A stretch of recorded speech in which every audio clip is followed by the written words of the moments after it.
What did it look like when you were growing up? Because this is brand new. Nothing like this.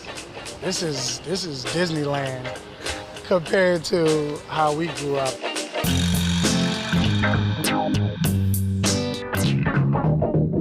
We're here in New Orleans, and it's been 10 years since Hurricane Katrina, one of the biggest natural disasters in U.S. history, not to mention a massive political failure.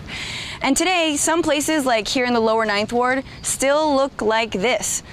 But other places in New Orleans look a whole lot different lately. This is bigwig developer Prez Kabakov. He has a $1 billion vision to turn his hometown into an Afro-Caribbean Paris. You're like an urban voodoo doctor.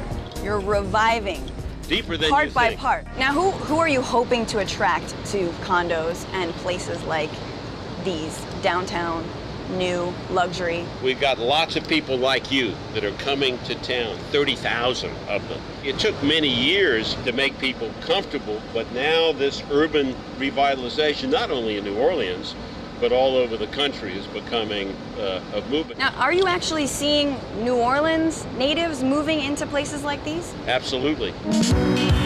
But that's not what we've heard.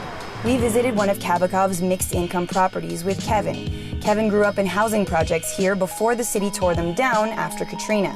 In fact, only a fraction of public housing residents were able to move into the new mixed-income developments like this one. So you don't see the jobs coming along with the development? No, not at all. Especially and not the jobs that are paying, because most of the jobs that are part of development are not going to residents. They're going to people that are coming in from out of town. How does that make you feel that it took Katrina to then get this, to get pressure washed brick? It makes you feel horrible. It makes you feel like you weren't worth the investment. Housing advocates say the city didn't have a sufficient plan to help restore homes and keep housing accessible. New Orleans is a city that contains a majority of renters. Because rents have increased so much, then lower income people no longer have access to the neighborhoods in which they've traditionally lived. Neil is trying to help curb rapid gentrification by keeping locals in their neighborhoods. He uses tax incentives to flip historic houses and then rents them at affordable rates. Isn't it just a stylistic difference?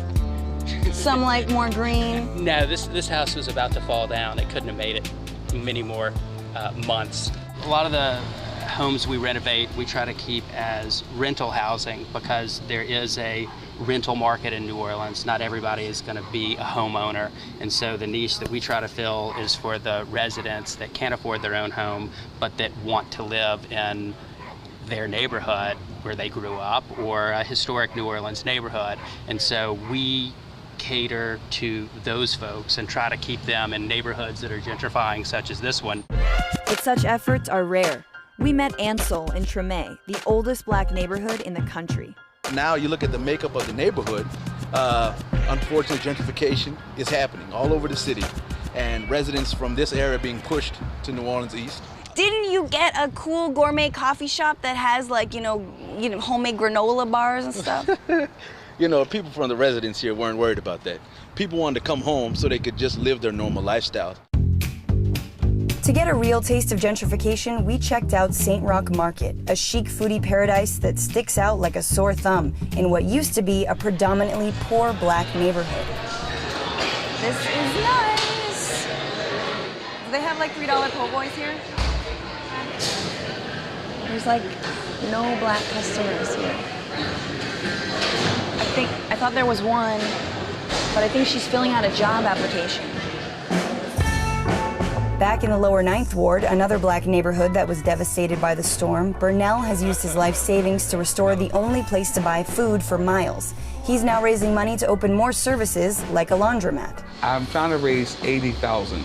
Now, to some people, that's a drop in the bucket. Someone, let's say, like a Donald Trump, he'll blow that in the night. But to the lower Ninth Ward, that would change everything. And when people see New Orleans, they see Bourbon Street, they see the French Quarters, but they don't see what's going on right here. And if we wouldn't have done this here, we wouldn't have had nothing. It's the land of dreaming sea. There's a God of Eden. I think that if this information would have hit at that time. Yeah, it would have been a different. It would have been a different, and they knew it because there was a vortex or something. They already knew that. Yeah. Because they wanted to get us in a different corporation territory. They want because it was too. Because around that time, a lot of gangs or whatever we call it like wards. It's broken down in wards like Ninth Ward, Third Ward, Sixth Ward. So you actually like in the jail, they blatantly telling you're a ward of the state. I'm from the so-called Ninth Ward. Yeah. You know, I wasn't born at where everybody was born, where they was born at in some type of military hospital. Yeah. I was born in a hospital called St. Claude General. Yeah. And anybody from the Ninth Ward be like, oh, he from the Ninth Ward. He just said St. Claude General because everybody else was born in Charity. Yeah.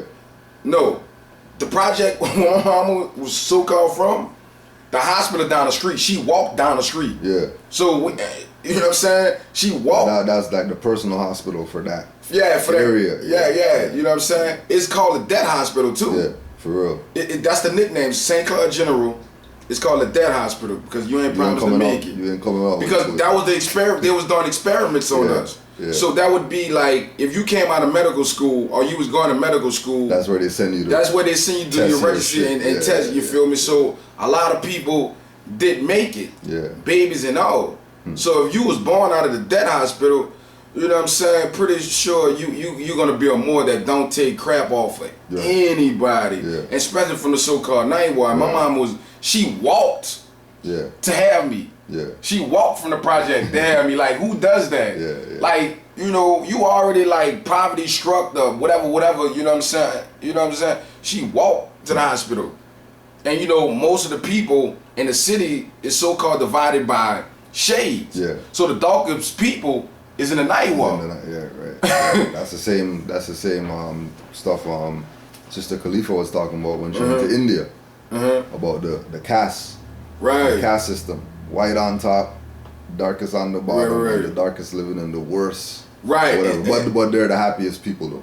Right, because you know why? We stick together, we gonna get it in the mud, we gonna get it out the mud, you hear me? Yeah. And that's what it's hitting for. Yeah. So now these people, cocksuckers, and your boy just did a video, he wore the fez. I gotta show you that video, the dude with Marnay, the one who say it's called Chief Don't Run. He wearing fez. I'm gonna have to show you them 3 videos. Well, anyway, he shot the video down there. It's in New Orleans, and he got the picture. He got the picture of unconscious Moors wearing Native American gauze. Right. Then he come with the Buffalo Soldier hat, and he come with the fez without the tassel. Yeah. You feel me? That?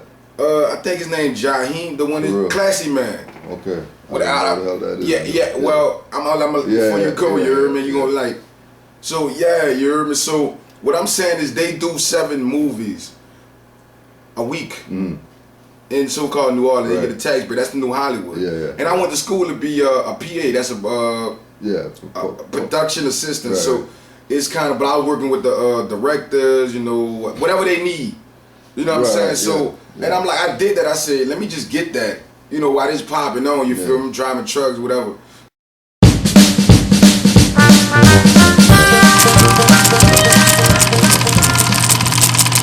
So we're going to drive you around the city. We're going to show you neighborhoods like the French Quarter, the Marigny. We're going to go up to the Treme. And we take you down through the Warehouse District, the Central Business District, and then up to the Garden District, and then we'll make our way back. And in the meantime, while we're doing that, we're going to show you clips on the movie screens in front of you while we're at the actual locations where those movies were shot.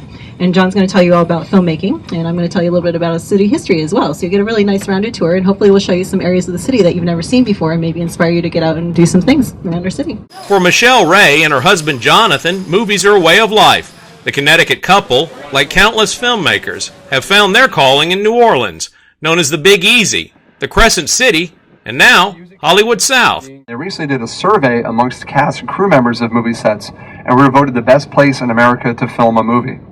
So we're going to have a huge, huge year. And we just got the dollar amounts in from last year. It brought in $1.3 billion for the state of Louisiana over a course of 111 projects. Right now we're in the middle of 4 projects.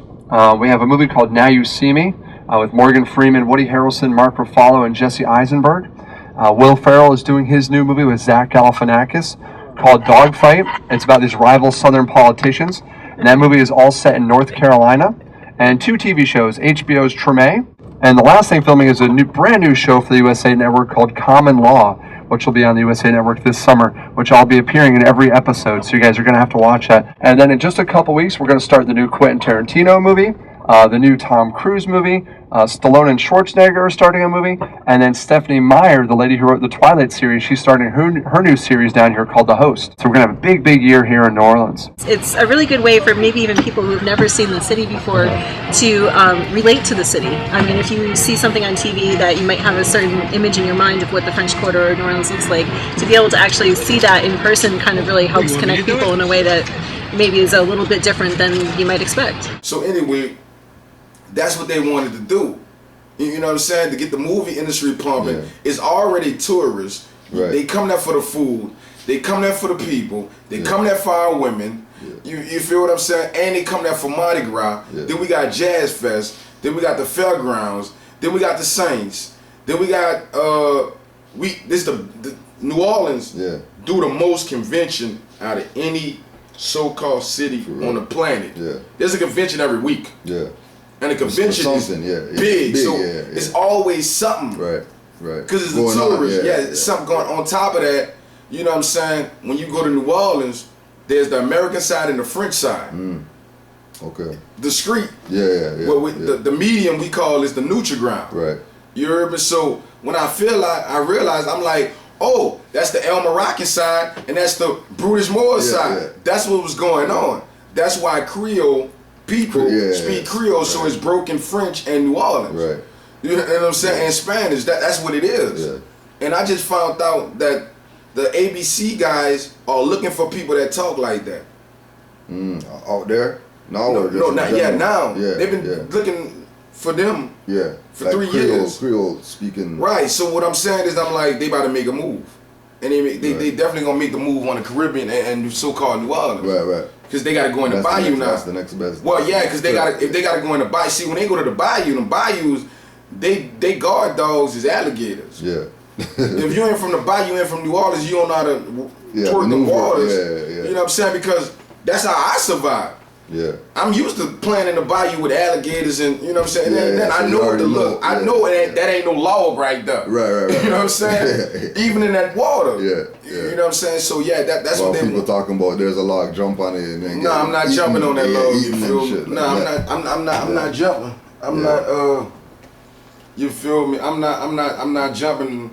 I'm not jumping on that log. You feel me? You know what I'm saying? I'm not going, for the okie doke, but basically, that's what they was doing. They wanted the movie business and the demographic of the whole area to change. You feel me? And they use that excuse. So what they do is gentrification. Right. They take a natural disaster and take advantage of it. Right. So they enhance it 10 times worse than what it is. Yeah.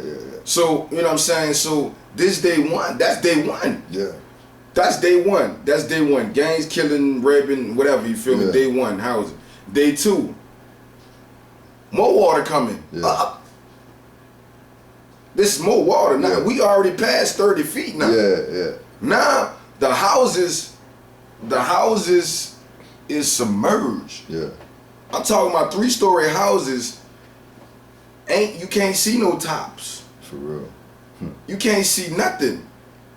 I'm talking about literally you looking down the street and it looks like the house just fell in the river, but it ain't a river, that's a whole street. Yeah.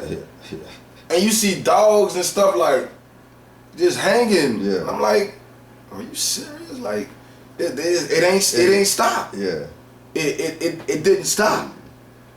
So while this going on, now it's daytime. No water. No nothing, no food, no nothing. People barbecuing on a roof. People taking metal garbage cans, you feel me, whatever they can take, you feel me, and they trying to catch rainwater now. Yeah. You know what I'm saying? And then, more people getting raped, people getting killed, stabbed, no help. Just because of panic. Panic. And then they got elderly people too, and she was trying to help elderly people. And the thing about the people in the nursing home. These people knew that this storm was coming, and they let people stay there. No, I'm talking about the person that owned the nursing home.